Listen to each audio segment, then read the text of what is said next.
और बड़े नामों ने पीएसएल को ज्वाइन कर लिया। इस्लामाबाद यूनाइटेड की टीम के अंदर बेन डिवॉरियस जो कि ऑलरेडी पीएसएल का पार्ट है, इस्लामाबाद का पार्ट है, अब वो भी पीएसएल खेलने आ रहे। इसी के साथ साथ इस्लामाबाद के एलिक्स सेल, वेंडर ड्यूसन और डिवॉरियस 3 फॉरेन प्लेयर्स हो चुके हैं। दूसरी तरफ पिशावर ज़ल्मी ने एक और प्लेयर को अपनी तरफ कर लिया है। ऑलरेडी इनके पास ल्यूक वुड, ज़ादरान और टॉम कुलर कैडमोर थे, लेकिन इन्होंने अब मैक्स ब्रियांट को मना लिया है जो कि पिशावर ज़ल्मी का ही पार्ट था। वो आने से मना कर रहा था बट उसको मना लिया गया है। तो पिशावर ज़ल्मी के पास भी अब 4 फॉरेन प्लेयर्स हो चुके हुए हैं। इनको सिर्फ और सिर्फ कमी फील होगी तो किसकी होगी? अल्जारी जोसेफ की होगी, जो कि एक पाकिस्तानी बॉलर उसको रिप्लेस करेगा। तो पिशावर ज़ल्मी के 4 फॉरेन प्लेयर्स हो गए, इस्लामाबाद के 3 हो गए। बाकी जैसी अपडेट आएगी आपको बताएंगे। दूसरी बड़ी खबर, पाकिस्तानी टीम के न्यू कप्तान कौन होंगे? जी हां, पाकिस्तान की क्रिकेट की अगर बात करें तो टेस्ट क्रिकेट के अंदर एक न्यू कैप्टन सामने आने लगे। वो कौन है मैं आपको बता दूं, साउद शकील। साउद शकील के नाम के ऊपर गौर किया जा रहा है। साउद शकील को पाकिस्तान क्रिकेट टीम का टेस्ट का कप्तान बनाए जाने वाले हैं, बनाने बल्कि लगे हैं। आपको पता ही है कि पिछले दिनों मैंने आपको खबर दी थी कि मिसबाहुल हक पाकिस्तान की टेस्ट क्रिकेट के टेस्ट टीम के कोच होंगे। इसी के साथ साथ सरफराज अहमद का भी नाम था, लेकिन अब जो सरफराज अहमद है ना, वो पाकिस्तान की सिलेक्शन कमेटी के अंदर जाने लगे हैं। तो मतलब कि 3 चेंजेस बड़े होने जा रहे हैं। न्यू कोच मिसबाहुल हक, सिलेक्शन कमेटी के अंदर सरफराज अहमद और साउद शकील पाकिस्तान के टेस्ट के कोच होंगे। इसका मतलब क्या है? क्या पाकिस्तान 3 कप्तानों के साथ तीनों फॉर्मेट में जाएगा? टेस्ट के कप्तान साउद शकील, ओडीआई के कप्तान रिजवान, T20 के कप्तान आपके सलमान अली आगा। ये एक बहुत बड़ा ब्लंडर होगा मेरी नजर के अंदर।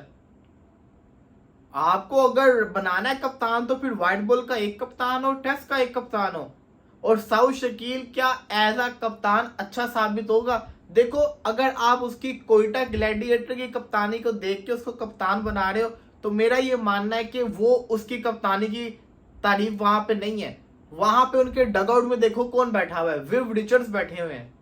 इसी के साथ साथ आपने ये देखा कि साउद शकील ने अपनी कैप्टनसी के चक्कर के अंदर ओपनिंग पोजीशन कोयटा की पकड़ ली, जहां पे ख्वाजा नाफे का हक बनता था। और कोयटा की जीत के अंदर कितना % हाथ है साउद शकील का? सिर्फ पहले मैच के अंदर एक परफॉर्मेंस थी, उसके बाद से अगर आप देखेंगे तो साउद शकील की परफॉर्मेंस नहीं है। उनके फॉरेन प्लेयर्स और उनकी जो बॉलिंग यूनिट है वो उनको मैचेस जितवा के दे रही है। और हमने कोई बीच में कप्तानी के कोई शानदार टैक्टिक्स नहीं देखे साउद शकील की तरफ से पीएसएल के अंदर। और सबसे बड़ी चीज, पीएसएल की परफॉर्मेंस के कप्तानी के ऊपर आप पाकिस्तानी टीम का कप्तान नहीं बना सकते। मैं बेशक रिजवान को बहुत ज्यादा क्रिटिसाइज करता हूं, लेकिन मैंने एक बात जरूर की थी, आपको स्टेबिलिटी लेकर आनी होगी। अगर आपने रिजवान को कप्तान बना दिया तो लेट हिम प्ले, उसको खेलने दो। एटलीस्ट उसको प्रॉपर चांस तो दो ना। जहां पे आपने बाबर को इतने 8 साल चांस दिया, शाहीन के साथ आपने ज्यादती की कि उसको एक सीरीज के अंदर आपने कप्तानी से हटा दिया, अब आप रिजवान के साथ कर रहे हैं।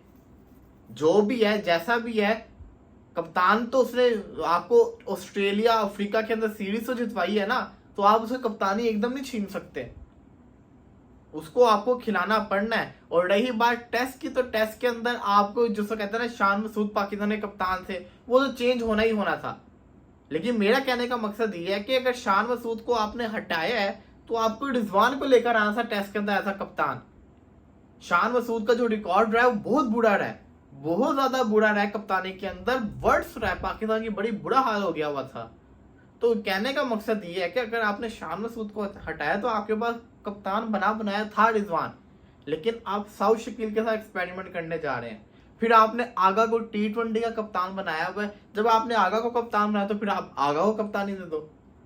ये टैक्टिक्स की मुझे पीसीबी के समझ नहीं आती, सच्ची बताऊं तो। ये क्या सोच के किस तरीके से काम करते हैं मुझे नहीं समझ में आती, सच्ची बात बता रहा हूं आपको। ये इनकी क्या गेम है, समझ से बाहर है, साफ सी बात है।